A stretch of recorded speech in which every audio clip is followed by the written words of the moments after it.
अक्टूबर और नवंबर, इन 2 महीनों में हम कौन-कौन सी सब्जियाँ अपने टेरेस गार्डन में, अपने किचन गार्डन में या आपके पास कोई भी जगह अवेलेबल है वहाँ पे लगा सकते हैं।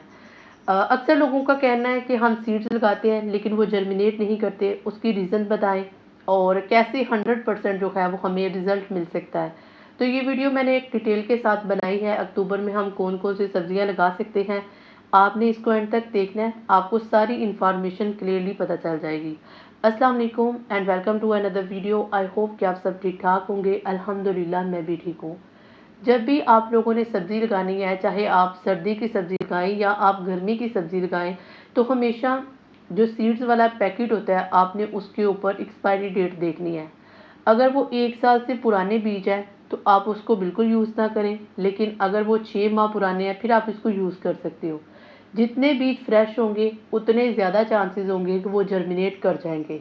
इसके बाद ना जो नेक्स्ट इम्पोर्टेंट काम करना है वो आपने ये करना है कि आपने अपने बीजों को पानी के अंदर भिगो के रखना है। जब बीजों को पानी के अंदर हम भिगो के रख तो जर्मिनेशन जो है ना वो फास्ट हो जाती है। कोशिश करें 5 से 7 घंटे जो है वो इसको पानी के अंदर ज़रूर भिगो के रखें। अच्छा, इसके बाद हम देखते हैं कि कौन से बीज जो हैं वो हम लगा सकते हैं। इस महीने में जो सबसे पहला बीज आप लगा सकते हो वो है जी मेथरे, जिसे हम फेनुग्रीक सीड्स भी कहा जाता है।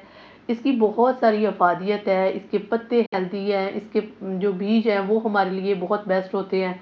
तो इसको घर में मस्त लगाना चाहिए, चाहे आपके पास कोई छोटा सा कंटेनर हो। इसको लगाने का बहुत आसान तरीका है, ये आपके किचन में भी होता है।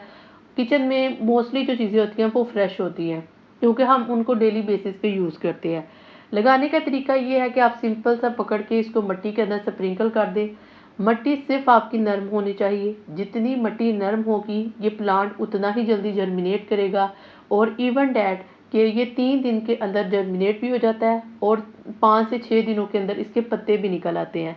जो मेथी होती है ना, इसके जो पत्ते होते हैं वो थोड़े से चौड़े चौड़े से होते हैं, ये मेथरे हैं, ठीक है। अब जो सेकंड सब्जी हम लगा सकते हैं वो है पालक। इसके बीज बहुत सस्ते मिलते हैं और अगर आपने एक दफ़ा अपने घर में पालक लगा ली तो उसके बाद आपको सीड्स भी मिलेंगे, क्योंकि जब मौसम आउट हो जाता है, सर्दी का एंड हो जाता है, तो पालक के ऊपर ना बीज लगते हैं, हम उनको स्टोर भी कर सकते हैं। ज़्यादातर लोग जो है ये वही स्टोर करके रखते हैं और अगले नेक्स्ट सीज़न में वही लगा लेते हैं।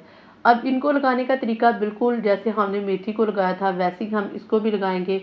स्प्रिंकल कर दें मिट्टी को साफ़ करना चाहिए, क्योंकि जो लीफी वेजिटेबल्स होती है जितनी मिट्टी नरम होगी ये उतना अच्छे से ग्रो करेंगे। जब आपके प्लांट की मिट्टी जो है वो खुश्क हो जाए तो इनको टाइम टू टाइम पानी देते रहें ताकि इनकी ग्रोथ जो है वो ठीक रहे। तीसरे नंबर पे जो आप उगा सकते हो वो है मेथी। जो पहले हमने लगाए थे वो मेथरे थे, ये थी मेथी, ठीक है। इसके जो सीड्स होते हैं ये बारीक होते हैं। ये जो मेथरे होते हैं ये उनका फीमेल पार्ट होता है। इनको भी सेम मेथरों की तरह ही लगाते हैं। खुला जितना बर्तन की चौड़ाई ज़्यादा होगी ये उतना अच्छे से ग्रो करेंगे। इनके जो लीव्स होते हैं वो पतले पतले से होते हैं और इनके जो प्लांट्स होते हैं वो थोड़े से नरम होते हैं, ठीक है। तो इस तरह आप इनको भी लगा सकते हैं और इनका जो जर्मिनेशन रेट है वो मेथरों से भी ज़्यादा है, यानी कि ये 2 दिनों के अंदर अंदर आपको लीव्स भी निकाल देंगे। उसके बाद जो फोर्थ चीज़ हम लगा सकते हैं अक्टूबर में वो है टमाटर।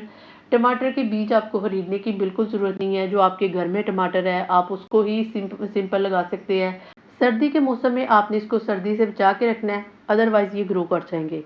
इसके बाद आती है जी मिर्च का प्लांट। मिर्च के प्लांट के लिए आप अपने घर से जो मिर्च है उसी से उगा सकते हैं। ये टेम्परेचर एक ऐसा टेम्परेचर है जो ज़्यादातर सब्जियों के लिए बेस्ट है, ठीक है, ना बहुत ज़्यादा है और ना बहुत कम है।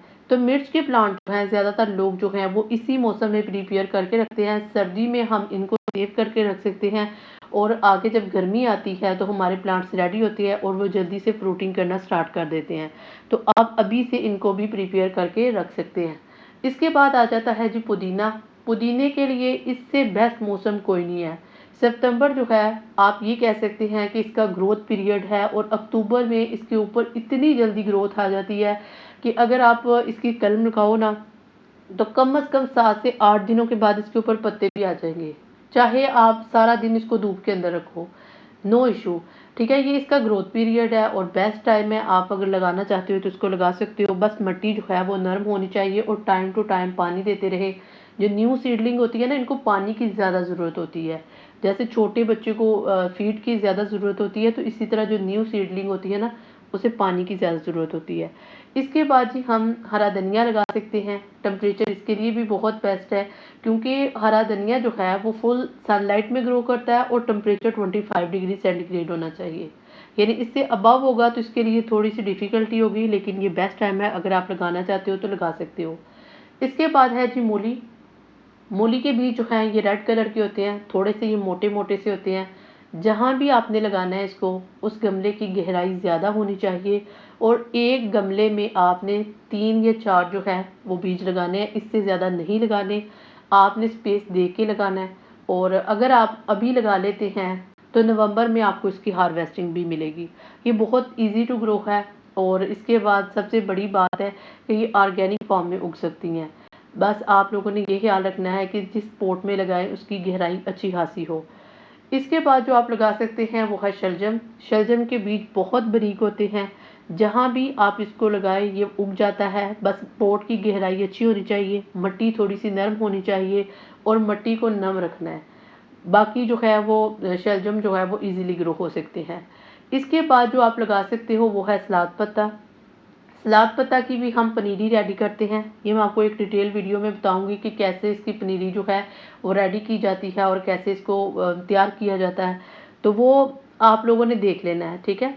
तो इस तरह ना हम इसको लगाते हैं। तो सलाद पत्ता के लिए भी ये बहुत बेस्ट मौसम है, क्योंकि जितनी लीफी वेजिटेबल है वो इस मौसम में बहुत अच्छे से ग्रो हो सकती हैं। आप इसको भी ग्रो करें और इंजॉय करें। इसके बाद जो है वो आप लगा सकते हो गाजर, जिसे हम कैरेट बोलते हैं। गाजर के लिए भी सेम रिक्वायरमेंट है जो मूली के लिए है। आप इसको इजीली ग्रो कर सकते हो, और सबसे बड़ी बात कि आप इसे कम से कम जगह में भी लगा सकते हो। ओनली प्लांट को गहराई चाहिए और इसको स्पेस कम से कम चाहिए। अच्छा, नेक्स्ट जो चीज़ आप लगा सकते हो वो है चुकंदर। चुकंदर भी इस मौसम के लिए बहुत बेस्ट है। अगर आप इसको लगाना चाहते हो तो इजी टू ग्रो है। आप इसको लगाओ और 3 या 4 माह में ये आपके पास रेडी हो सकते हैं, और एक दफ़ा जब हम इसको लगा लेते हैं तो ये पूरा साल चलता है। लास्ट चीज़ जो हम लगा सकते हैं वो है जी सरसों का साग। ये भी बहुत इजी टू ग्रो है। सेम पालक वाली रिक्वायरमेंट है। स्पेस ज़्यादा होनी चाहिए गमले की, मट और मिट्टी को आपने नम रखना है। बस ये कुछ रिक्वायरमेंट थी जो साग को अवेलेबल है। तो ये थी वो सारी सब्जियां जो हम अक्टूबर में उगा सकते हैं। अगर आप लोग इसको उगाना चाहते हो तो अभी से आप इनके बीज को प्रिपेयर करो और इनको लगाओ, ताकि नवंबर और दिसंबर आप इनको एंजॉय कर सको। आई होप कि आप लोगों को ये वीडियो अच्छी लगी होगी। अगर वीडियो अच्छी लगी हो तो वीडियो को लाइक करना है, शेयर करना है, एंड कमेंट सेक्शन में मुझे आप कि आपने अपने टेरेस गार्डन में कौन कौन सी सब्जी लगाई है। मिलते हैं किसी नेक्स्ट वीडियो में, तब तक अल्लाह हाफिज़।